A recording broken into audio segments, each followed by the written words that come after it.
Okay, welcome everybody. Nice to see you all. Welcome to Parsha class. I report to you live from New York, where it is much colder than in California. That's the first fact to state. It is incredibly cold out here, and I'm glad I live in Los Angeles. But I did have a good time out here this past weekend at the Hadar National Shabbaton, which will happen again in 3 years. So if you missed it, it was it was quite a bonanza. It was like over 600 people, and sort of it's the best of what Hadar has to offer, kind of showcased in one weekend. So it was great, and we got to do something like that out west. So I'm thinking about that as well. But here I am in my hotel room on the East Coast, and I am very excited to always kind of a little extra thrill to be able to project this class from wherever I am in the world. But then there's another extra thrill today because we today are grappling with, are entering into, are looking at one of the most important pieces of the Torah, Jewish literature, world literature, and that is Parshat Yitro. This parsha, this section of the Torah, which has in it the revelation of Mount Sinai, the Ten Commandments. It's certainly there. If you had to pick a most important parsha, this would be on your top five list.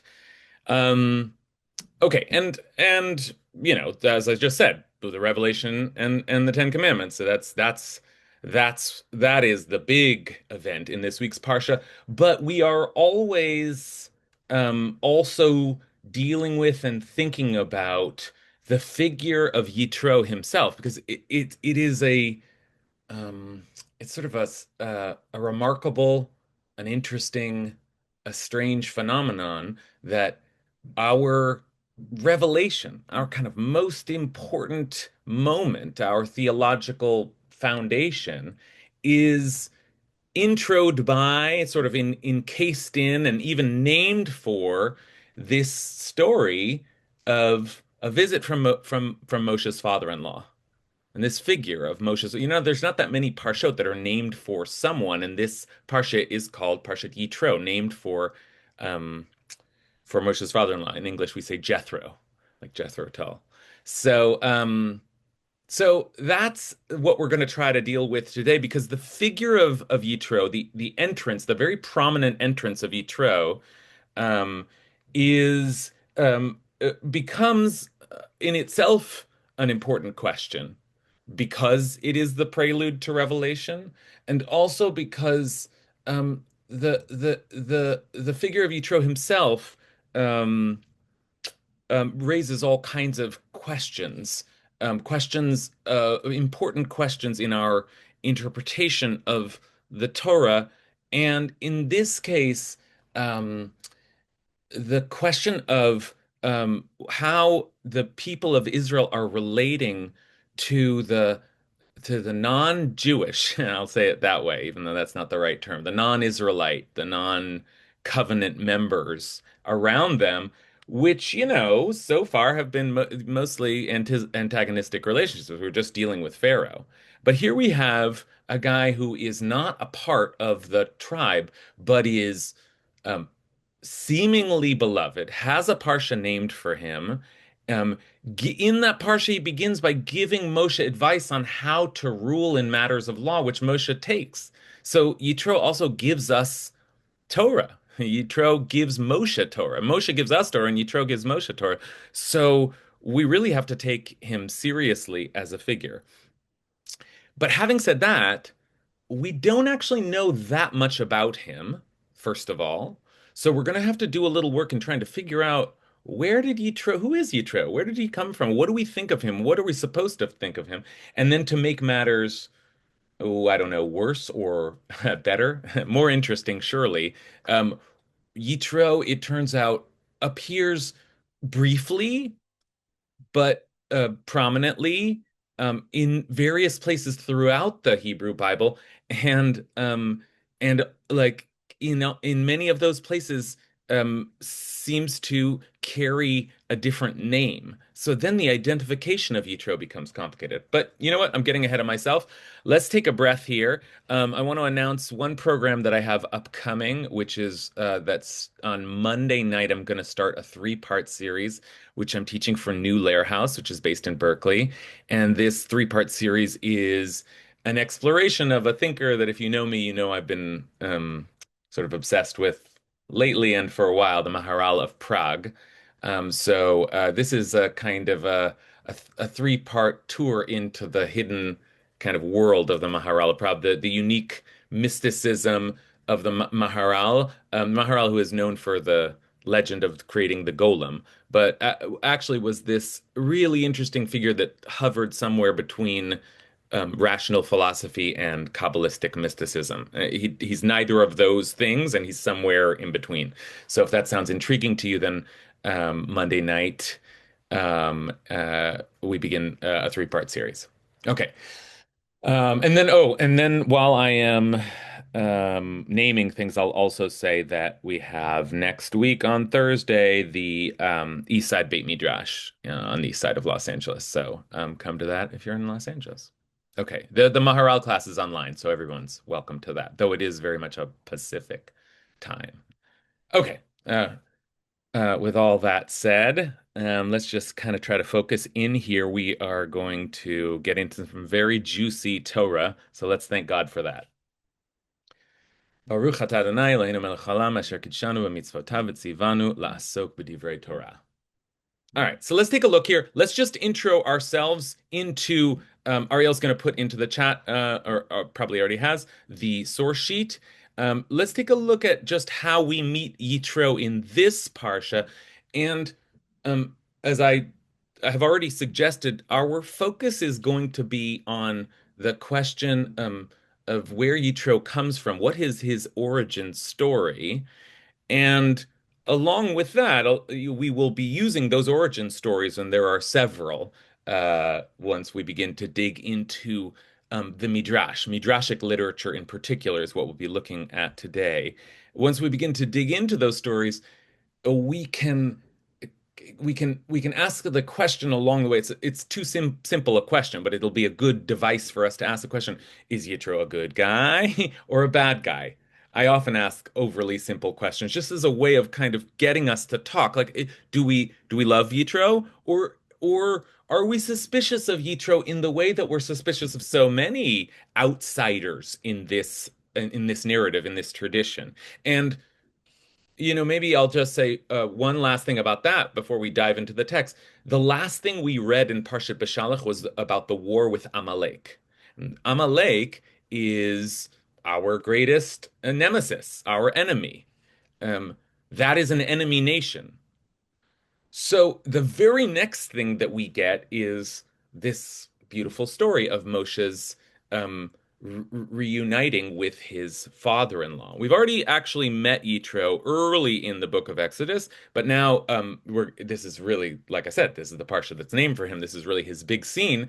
And so, because of that juxtaposition, like enemy nation and then friend from another nation right next to each other, this becomes a moment where our rabbis spend time thinking about, well, are we friends with the nations around us, or are we at odds with the nations around us? And how do we discern between who are our friends and who are our enemies? There's a very famous midrash that Leitz Takava Peti Yarim, that uses a verse in the Proverbs to speak of the mockers among the nations who should be struck, and then the innocent, the righteous of the among the nations who should be exalted. The Midrash uses that verse as a way of saying, look, Amalek bad, Yitro good. Okay, let's start seeing why Yitro good. And you can see just from the very beginning here that, this is a lovely, this is just the greeting itself seems to leave us with the impression that this is a beloved figure. So here he is, Yitro, Kohen Midyan. וישמע יתרו כהן מדיין, חותן משה, את כל אשר עשה אלוקים למשה ולישראל עמו, כי הוציא השם את ישראל ממצרים. Yitro, a priest of Midian. Now, I'm already interrupting myself, but a priest of Minyan is that's a pretty significant and interesting phrase. What does it mean that he served as a priest, but a foreign priest?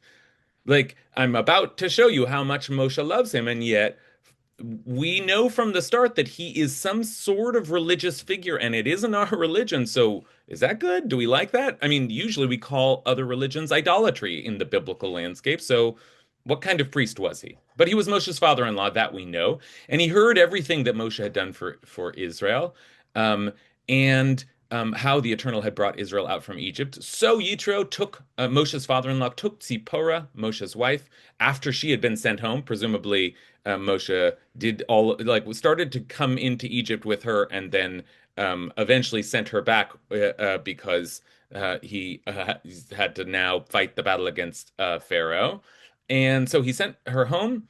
And Yitro's bringing her back, and her two sons, one of whom was named Gershom, for he said, meaning the reason Moshe named him, I have been a stranger in a foreign land. Ger Haiti Be'eretz Nochriya. Now, this is interesting because we often refer to the non-Jew as the stranger, but originally we were the stranger, and Moshe, like Avram, is a ger Haiti Be'eretz Nochriya. I have been a stranger in a foreign land, and so he named his son Gershom, stranger there. And the other one was named Eliezer, for the God of my father was my help, delivering me from the sword of Pharaoh. Okay, Eliezer, my God, has been a help to me.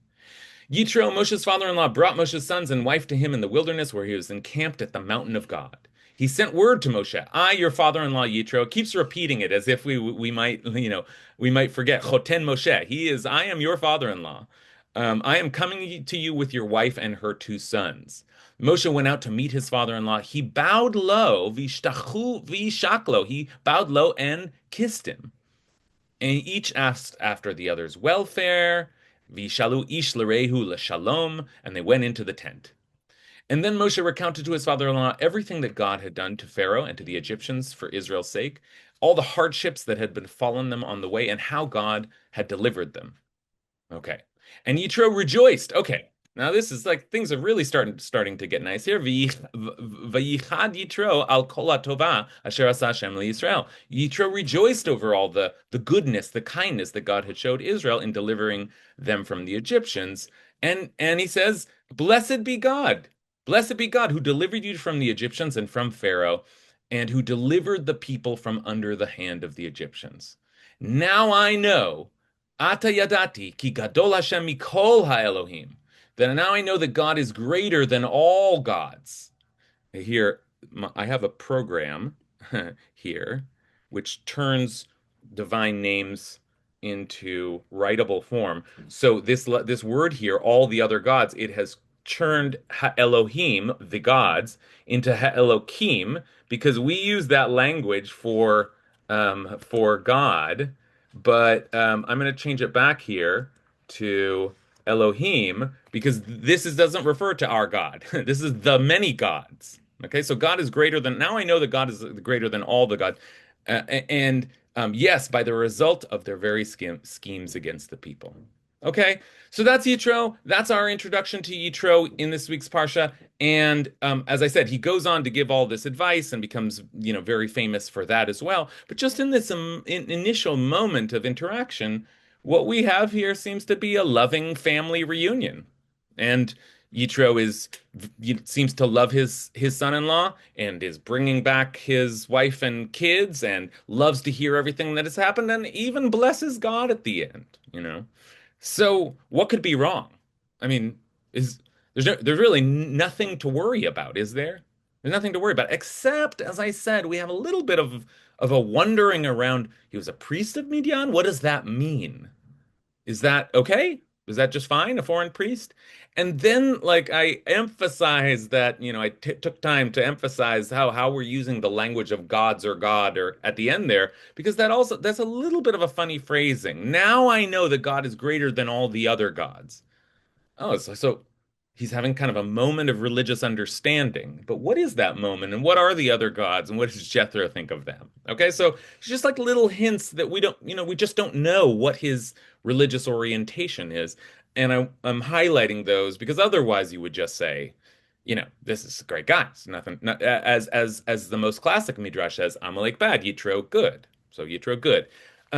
But I want to now begin because we don't know exactly where Yitro um, starts. Where does he come from? What is his backstory? So whenever we have a figure like this, and that figure could be Abraham, but in this case, we're going to do it with Yitro. We turn to the Midrash, the rabbinic commentaries on the Torah, and the midrash is a loose term which stretches over centuries and centuries, but it refers to a certain style of interpretation that the rabbis who gave us the Talmud developed.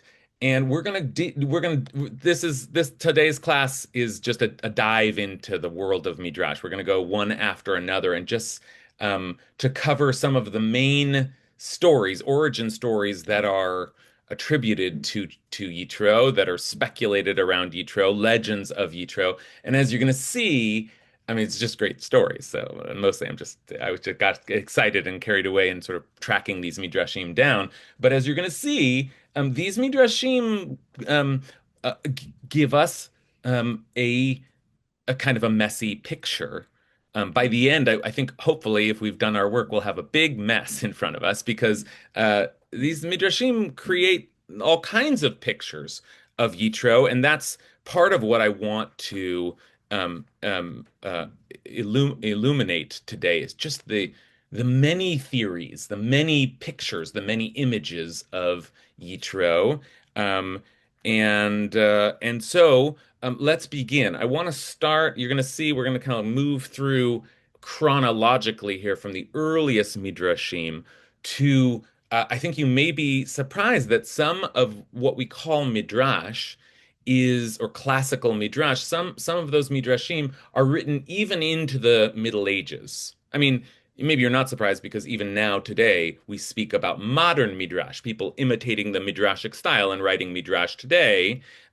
But these midrashim are often associated with the classical period, but as you'll see, the classical period starts in around the second century and then moves really, I mean, it's almost like a whole millennium before we stop speaking of midrash and start speaking about medieval Torah commentary, which is a different kind of style. Think about it this way: Rashi, who lives in the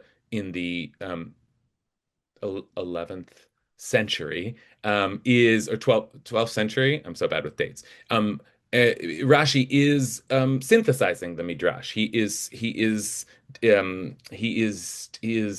taking the tradition of midrash and trying to compress it into a more compact Torah commentary. So Rashi sort of stands at the end of an era there and is processing that era.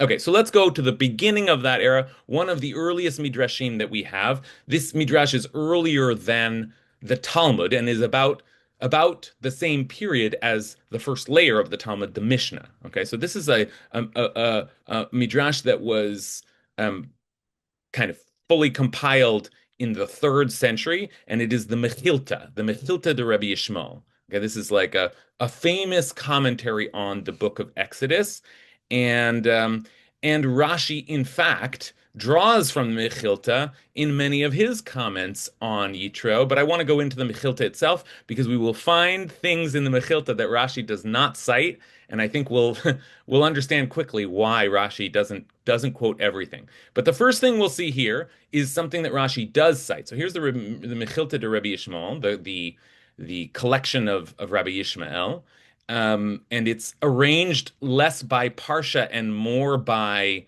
a topic, which is interesting. It maybe this is an indication that they maybe even in those days were dividing up the Torah differently than we do now.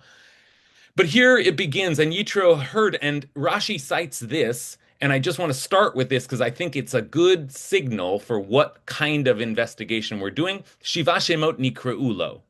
So Yitro had 7 names, and they were Yeter, Yitro, Chovav, Reuel, Chever, Putiel, and Keni. He had 7 names.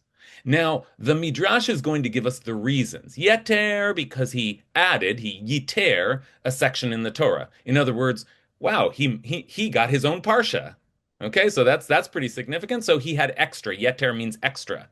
Yitro, because he was abundant in good deeds. Yitro, like, it's a very similar name there, but okay.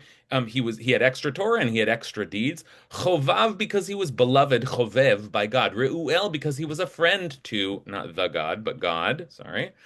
Chever, because he was a lot of these names actually, interestingly, do sort of mean the same thing. Chever, Chovav, Reuel all mean this is a friend. He is a friend. And that might be an interesting way that the Torah is signaling how we should think about Yitro. He was a friend. So the first two names mean something like more or extra. The second three names, or the next three names, I'll say, means something like friend. And then we have Putiel, because he weaned himself, niftar, from idolatry, and Keni, because he was zealous, kine, for Hashem, and acquired another meaning, kana, Torah. Okay, now those are all seven names. Those are all um, great names, at least as the Midrash interprets them. It's like he had so much Torah, and he was such a great friend, and God loved him, and he was zealous for God. Like, but at this point, if I just stop the class, does the Midrash think Yitro is a good guy? For sure, the Midrash thinks Yitro is a good guy. All of these names show that he is just great and beloved by God. The one hint that we have that he went through some kind of transition was that second to last name, which says that he weaned himself from idolatry. Oh, that's interesting. So he was an idolater, but he had to draw himself away. So it isn't as simple as saying he just was a perfect human being. No, he has a past, a religiously complicated past, and he's gone through some kind of transition.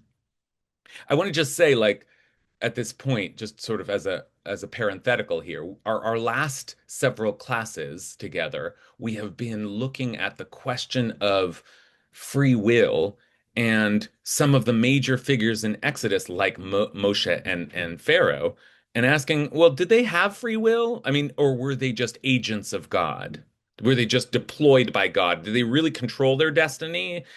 Yitro, here's another character study, but this one is really distinct from those other two because all of these midrashim are considering the idea that Yitro was someone who went through a process, made decisions that like became a person rather than was fated to be a person. So really, like, maybe it's the fact that he's a little outside the story allows us to treat him like a real human being who really went through life's journey. Okay. So he weaned himself from idolatry. Okay. Um, that Rashi cites that he had seven names. I want to just tell you, why are we saying that he had seven names? I want to just, I mentioned this a little bit earlier, but it's worth just noting that, well, the Midrash isn't just making this up. It actually turns out that one of the confusing things about Yitro is that he is called by many different names in the Torah. And I'm not going to spend a lot of time on this, but just very quickly, I'll show you that the first time actually that we meet Yitro, the priest of Midian had seven daughters. When they return to their father, he's called Reuel.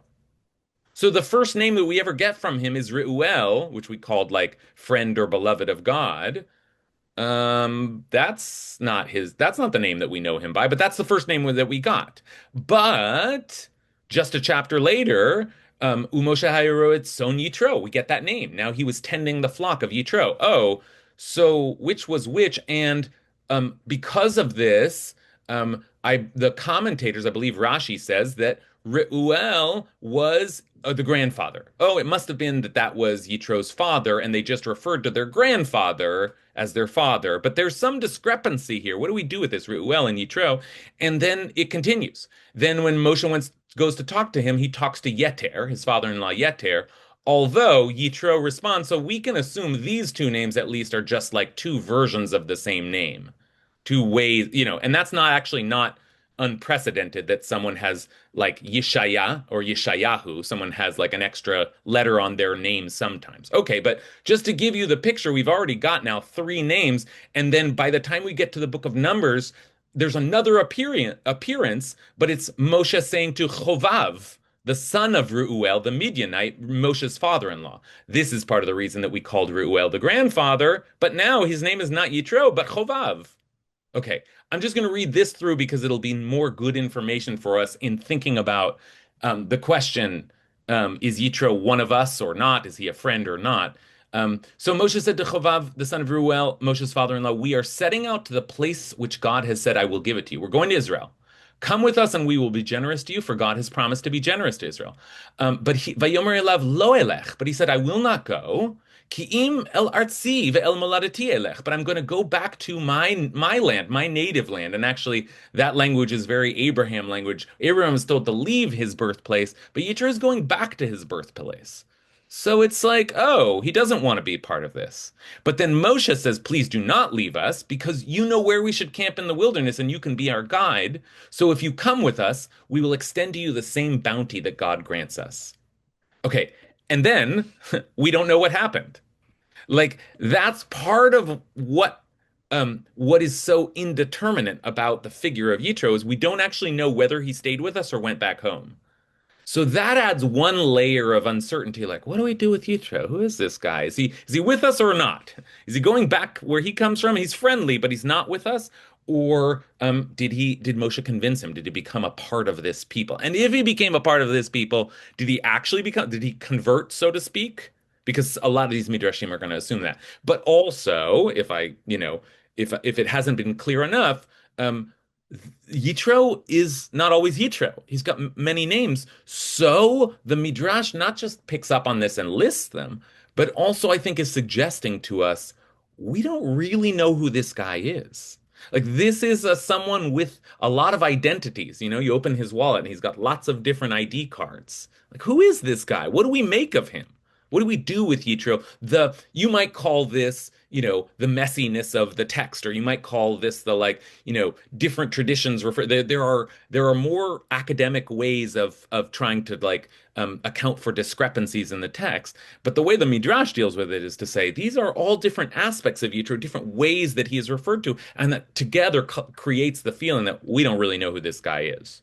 Okay, back into our Midrash, back into the Mechilta, that first Midrash, because I want to show you a piece of the Mechilta that Rashi does not quote, and I know why he doesn't quote it, because this is a very strange story. And now we're going to start hearing some very strange stories about Yitro, and by the end of our hour, hopefully, we'll have a lot of strange stories under our belt. But here's the first one. This is from the Mechilta, and these are selections, right? So there's an ellipses here, and then much further down, Rabbi Elazar Hamodai says that Moshe named his son Gershom ki ger hayiti be'eretz nochriya, because I was a stranger in a foreign land. What did he mean by that? A foreign land? A foreign, because I mean, where does Moshe really belong? Where's he means Egypt? Was his homeland, or what does he mean by that? Where is his foreign land? So Rabbi Elazar Hamodi says foreign, like it had a foreign god. It was foreign in the religious sense as well.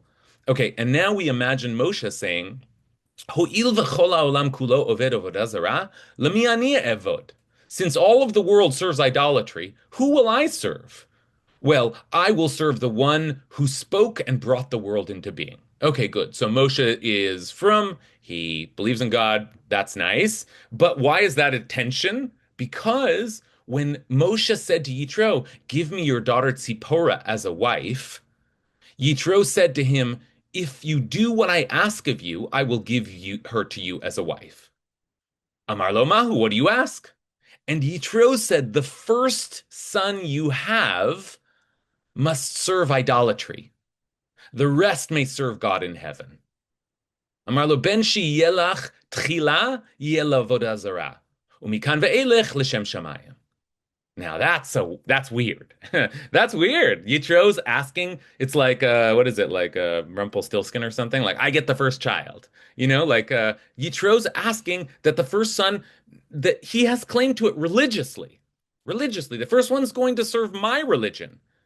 You can do whatever you want with the rest, but your firstborn will not be an Israelite, but will be whatever my religion is as a priest of Midian. Well, now that's interesting. But if that wasn't shocking enough, look at the next line. Viki Belalav, Moshe accepted. Moshe accepted. He accepted. And Yitro said, swear it. He shavali. And he swore. Moshe swore, as it said, Vayol Moshe. So Moshe said, Vayol Moshe, and this can be understood as an expression for swearing because Saul also beswears the people, and this word, whatever, we're not going to get too deep into it now, but there's language that gives the Midrash the idea that Moses made a vow, an oath to Yitro, and that vow was a pledge to devote his first son to idolatry. I mean, this is crazy. Okay, like that's my sophisticated commentary. This is crazy. Okay, but this the Midrash is going to use to explain a later strange event. Lefikach hikdim malach la'arog et Moshe. That's why when Moshe was going back to Egypt, an angel came before Moshe to kill him. And immediately Tzipporah took a flint and cut off the foreskin of her son, and then the angel let go of him. Now that's a strange story that happens as Moshe rides back to Egypt on this donkey. Suddenly there's an angel, and it seems that the angel tries to kill the child. And as the Midrash understands it, it's because that child was uncircumcised. And now he's going off to perform a mission for God. And so this child's not part of the covenant. And so the angel, I guess, is upset that he's made this deal with Yitro and comes to kill the child. And Tzipporah quickly brings him into the covenant, changes the deal, and therefore the child is saved. Okay? So all of that is a little unnerving. And now this beloved guy who comes and brings the wife and the kids back and blesses God, now, and he says, now I know that God is the greatest of all the gods. This same guy, according to this Midrash, wanted Moshe's firstborn son for idolatry. Okay, so what do we do with that? And I just mentioned that he said, now I know that this God is greater than all the gods. I emphasize that in part because I want to show you now the last piece here from the Mechilta. What does the Mechilta do with this phrase, I now know that God is greater than all the gods? Who are these other gods? What does he mean by that? Amru, lo hiniach Yitro avodah zara b'chol ha'olam, shelo chazar aleha v'avda. There was no idolatry in the world that Yitro did not come across and did not worship. Okay, or I think the grammar here is, um, I could just take, did not come across and worship, right? That's the grammar. Okay, so in other words, Yitro, now this in some ways is one of the most illuminating Midrashic, it's just a fragment, but there's a lot in there. Yitro was someone, according to this Midrash, who said, now I know that this is the best God because I have tried every religion in the world. I have worshipped everything. I have sought gods everywhere. And so I am uniquely qualified to tell you this is the best one. Okay, I want to pause here. I've been talking the whole time. And just, I want to ask you what you think of that figure. What does it mean to say that who is that person who has been worshiping every god in the world and then comes and says, wow, you've got a good one. You've got a good one here. Like, what do we do with this Yitro who, uh, like, maybe still has some interest in idolatry, maybe still has a claim to idolatry, but is ultimately saying, based on my experience of idolatry, I I can appreciate how great your God. Is that a good message or a bad message? Is that weird? Like, what do we do with that? All right, let's start with Rich. I feel like he is the demonstration project for what we learned God was sensitive to, which is recognition of the miracle of the Exodus. It's the thing that Moses can use to sort of assuage him or him, excuse me, God, when God is angry. Um, Okay, that's already yeah, quite good, I think. That's already quite yeah, good. In other words, yeah, you want to add to that, Rich? yeah, Quickly, I if you do, do. but I've sort of lost the train a little bit. All So right, so maybe we'll circle back. We'll circle back yeah, yeah, maybe. circle But back. this is important enough and is a very straightforward, like smart incorporation of the narrative framework here, which is what do you mean? Vayishma Yitro. Yitro heard. That's the first word of the Parsha. Yitro understood now because he saw the thing that God did or heard about the thing, and that was the whole point of the Exodus. God kept saying it. I want to show my power so that my name will resound throughout the world. Well, Yitro gets it. That's the message here, and Rich is right to say, yeah, this is the test case Did the other nations recognize God as a result of what happened in Egypt? Yes, they did. And actually, this midrash supports Rich's testament here, because initially he was still very much an idolater. I mean, he liked Moshe. He said you can have the second son, but like he was still embedded in his faith. And then he heard about the 10 plagues. And then he heard that God delivered this people from Egypt. And then he said, "Oh," and he heard that God defeated Amalek for them, right? And he said, "Oh, well, okay, now I get it. Now I get it." Okay, so that's one way of looking at it. Let's hear from Lauren. He's a Baal Tshuva. I think he's a prototype of a Baal Tshuva, right? Hmm. And a ger chesed, somebody who completely was involved in a different world, believed in different gods, and all of a sudden he sees the truth of God. And so he becomes either a ger tzedek or a Baal Tshuva, whichever way you want Okay, to look at it. yeah, great. Both of those languages are helpful, and Lauren's right to sort of like waver between them because the process of becoming religious or faithful or observant or however you want to call it, the Bal Tshuva process, is something similar to the process of converting to Judaism altogether, which is to become convinced, to take something to about, wow, I want to be a part of this in a deeper way. And Yitro is someone who goes through a tshuva process. And so, what I think is so nice about the Lauren's sort of comparison there is, there are many Jews in this situation who have tried everything, who went all over the world looking for answers, and eventually circled back and said, actually, I found what I was looking for right here in my home tradition. But that's a life journey which we know, which we can identify as someone who has just been seeking and seeking and seeking and seeking, and they're in that process, and Yitro was in that process. And actually, okay, so he served idolatry, but actually, as Lauren frames it, there's something noble about even that because he was just on a journey. He was looking, where can I? And he met this nice young man who wanted to marry his daughter. So that's nice. He learned more about Judaism, and then what do you know? This same nice young man goes off and has like all kinds of powerful encounters with God. And he says, you know what? I'm converting, or I'm at least, affirming. Okay, let's take a couple more and then we'll see some more Midrashim. Ariella? Also, Yitro is the example. Like, can we really trust them? Can we embrace them?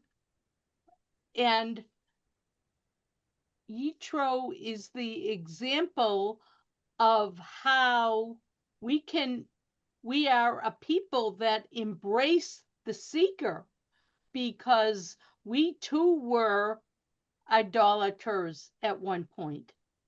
Okay. Okay, good. So Ariella continues that kind of comparison and uses it to think about this question, which I named at the outset, which is this anxiety, this question, which is an anxiety in the Bible's own narrative and continues to be an anxiety in Jewish life, which is how much do we trust those outside? Are they out to get us? Are they ideologically opposed to this?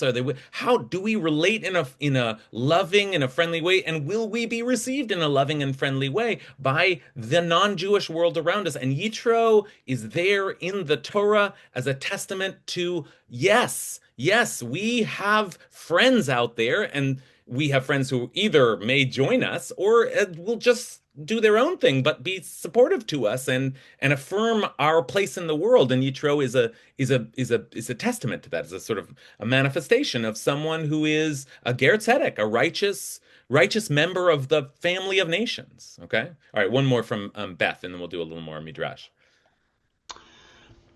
One thing I wanted to throw into the mix is that archaeologists have found in Midian remains of what looks an awful lot like a tent shrine built in a similar style or with similar architectural specifications than what the Hebrews built.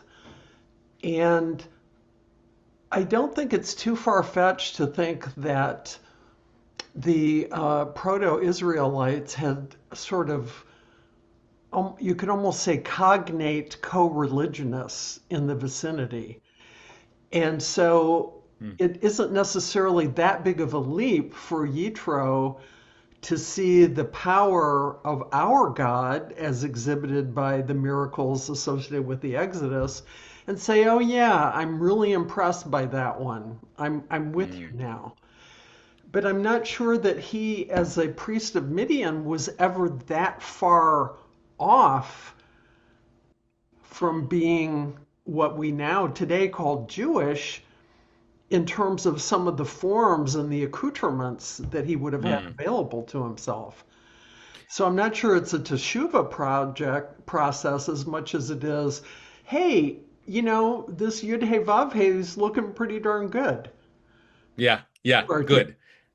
Good. I love what Beth just did because it is easy to fall into just the pitfall of assigning today's religious categories to this ancient story. And Beth is naming all kinds of it. First of all, it might not be that one has to convert to Judaism and go through a bait din, like all of the forms of whatever modern conversion looks like. It's like at that time, this nation's just being formed, and to just travel with them might have been enough of a signing on to the covenant, to just, and as Beth says, maybe they were working things out, lots of different religions trying different forms of worship, and maybe they weren't so dissimilar from one another, so that when we hear that he was a priest of Midian, well, that sounds to us in our modern categories as a priest of another foreign religion. That's idolatry. But it's like, no, he was a religious person, is what that means to say. He was a seeker. He was someone who was seeking a higher life. Maybe that actually indicates that he was a righteous person. That maybe we should understand that term differently. Okay. For the sake of time, I want to jump back to the Midrashim, and then I'll come back to you. But I got to show you some of these great stories. Um, we have seen so far in the Mechilta a certain kind of ambiguity.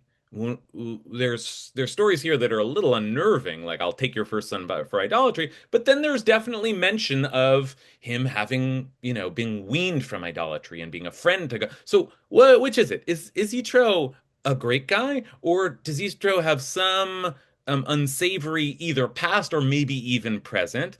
Um, the next phase of Midrashim, which from here we'll go to the Talmud a few centuries later, the next couple of Midrashim that I want to look at, both describe Yitro in very high and lofty and noble terms. This is like taking up the idea that Yitro was amazing, was one of our heroes, and here are some testaments to that, and some origin stories that explain how he came to be one of those heroes. So here's a classic from the Talmud that I can never get enough of this story because it incorporates not just Yitro, but also Bilam and Eov, Job, into the scene of advisors at Pharaoh's court in the beginning of the Exodus. So if you haven't seen this before, it's a real treat. Take a look.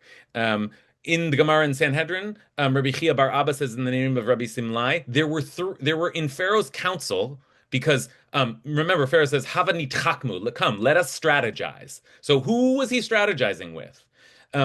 There were three in Pharaoh's council, and they were Bilam, Eov, which is Job, and Yitro, which is Jethro.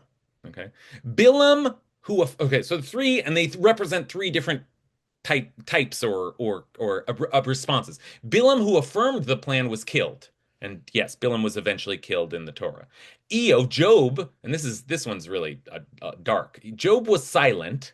So he wasn't killed, but he was punished with suffering. So this explains why Job suffered in the book of Job, not for no reason, but because he didn't protest against Pharaoh. Okay, whether you like that or not, that's the move the Midrashic makes. And then finally, as for Yitro, who fled, that was he's just like, I got to get out of here. This is terrible.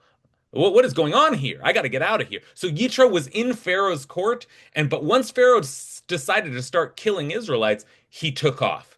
And because of that, his descendants were privileged to sit, Zachu bnei vanav leishev belishkas hagazis. His descendants were privileged to sit in the chamber of hewn stone, meaning like the high court where the Sanhedrin sat.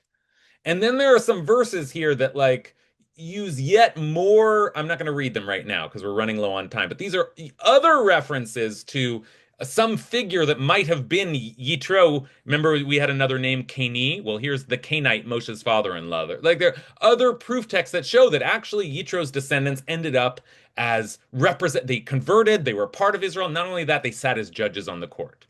Okay, so that's one way of understanding Yitro is that he was part of the resistance. He protested Pharaoh from the start. He was with us always, and because of that, he eventually did join us, and not only joined us, but became prominent among us. So, this is why Moshe was destined to go to him, and their collective descendants become righteous Israelites.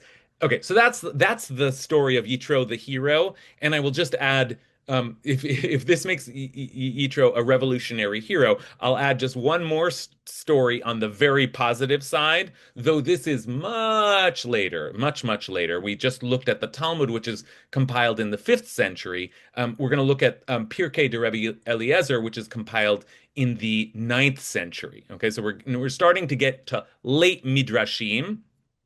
But if the Talmud makes Yitro into um, a fighter, the Pirkei de Rabbi Eliezer, which is a magical midrash in all kinds of ways, makes him into something of a wizard. So let's take a look at what it says here. Rabbi Levi said that rod, which was created in the twilight, was first delivered was delivered to the first human out of the Garden of Eden.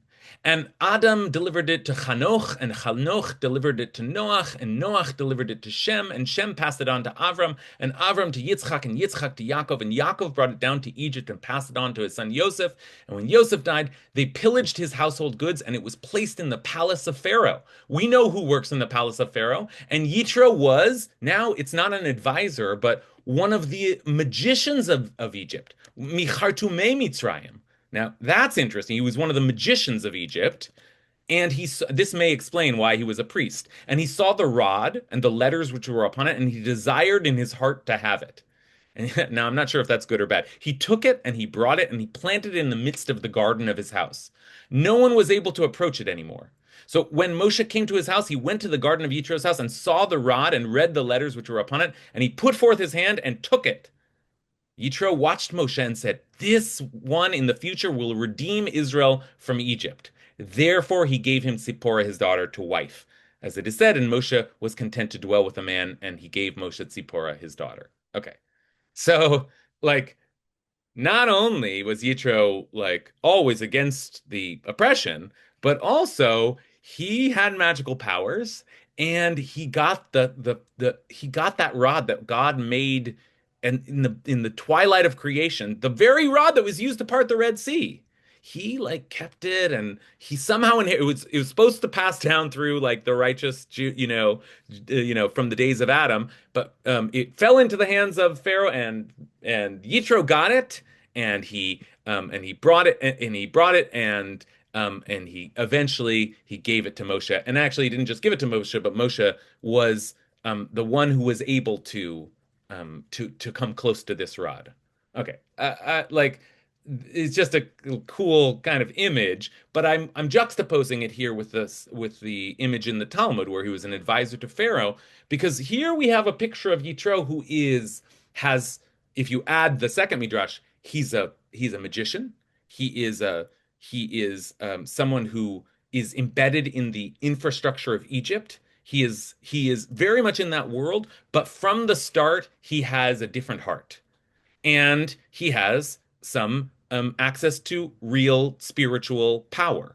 So this is a Yitro who is almost like unassailably, just wonderful. This is like Yitro the hero, Yitro the magician, Yitro the freedom fighter, Yitro the great guy. Okay, this is like they're wild midrashim, but the takeaway is essentially like hooray for Yitro. So this is on the side of yes, he was a good guy. He wasn't just a good guy. He was like some kind of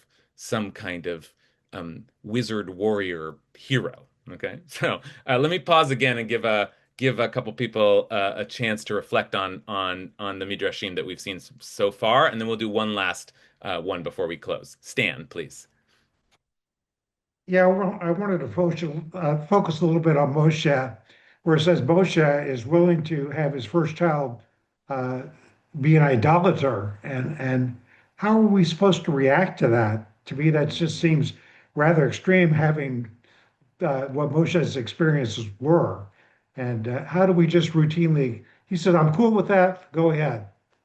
Please Yeah, I explain." mean, Yeah, I mean, what I can't explain. I don't know how to Okay. explain that. No, Okay. no, I think that's the reason I'm bringing these midrashim is to make precisely this point. Look at how divergent the descriptions of Yitro are already. We have had Right. just one account of Yitro where, okay, he was nice enough, but he definitely claimed the firstborn son and wanted to like make sure that that firstborn son worshipped his God. I mean, as Stan said, how do we deal with that? Like, that can't be the guy that we're celebrating here. That can't be. Unless somehow we assume, oh, then after that, he did tshuva, as some people are suggesting. But there's something very disturbing about it's not just that he had different, really, but I want your firstborn son. I mean, there's some, like I said, Rumpelstiltskin. Right. So, how do we square that away with these other midrashim that seem to be going in the opposite direction? No, he was not an idolater. It doesn't sound like that guy would have claimed the firstborn son. That guy is completely,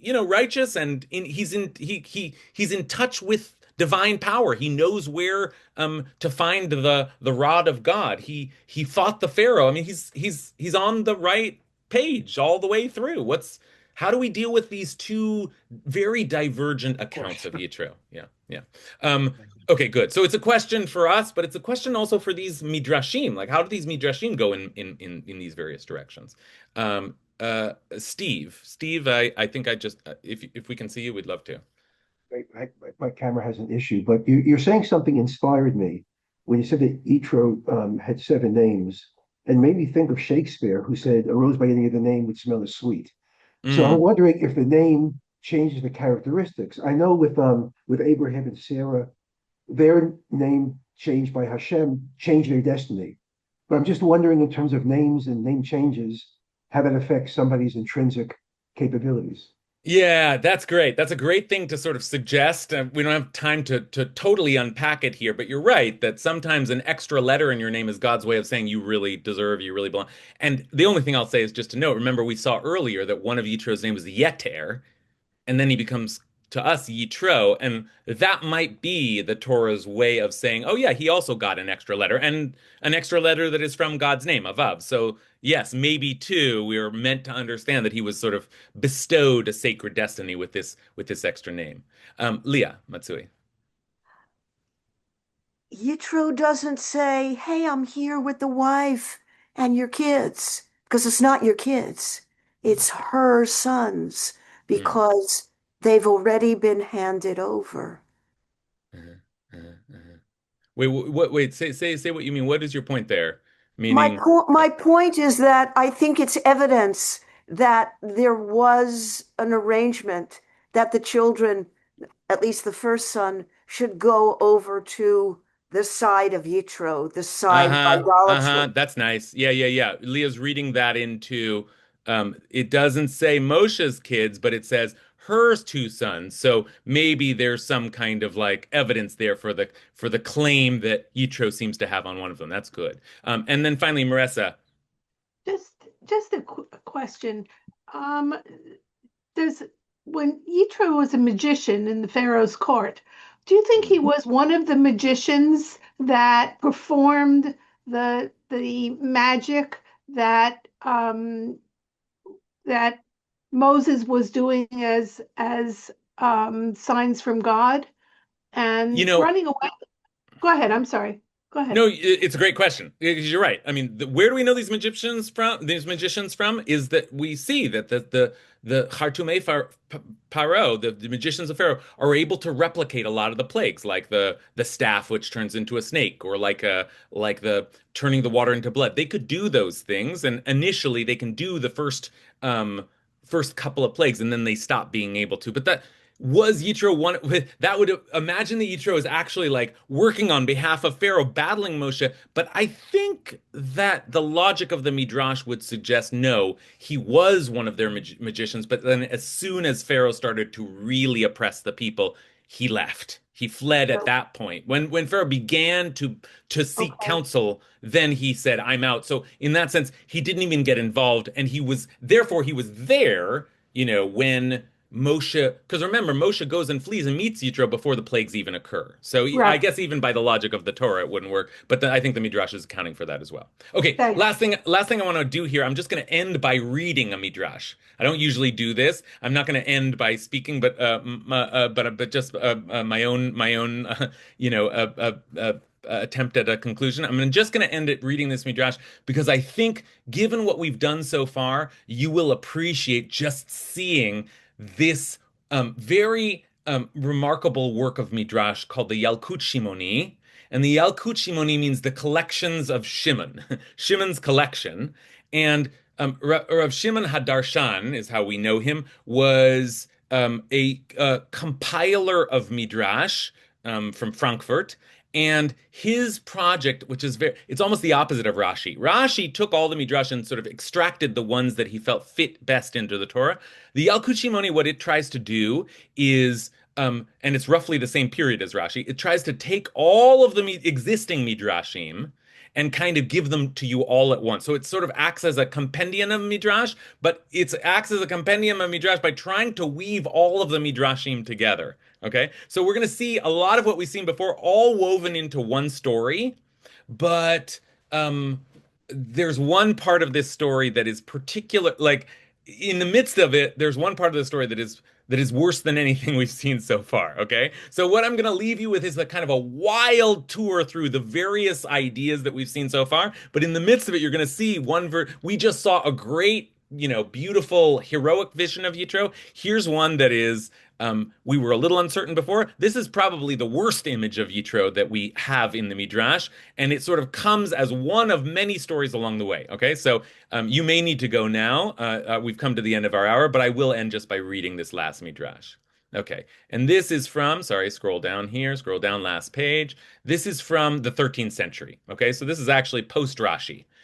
Moshe was 67 years old when he departed from Cush, Ethiopia, okay, sorry, and I need one more. The Midrash has a long period about how Moshe went and when he fled and he ruled in Ethiopia for 40 years. He became the king of Ethiopia. Okay, so did you not know that? Well, that's a different Midrashic tradition, but not important for us now. Moshe was 67 because remember, he left when he was a young man. How is he 80 when he's back in Egypt? So the Midrash is accounting for that. He was 67 years old when he departed from Cush.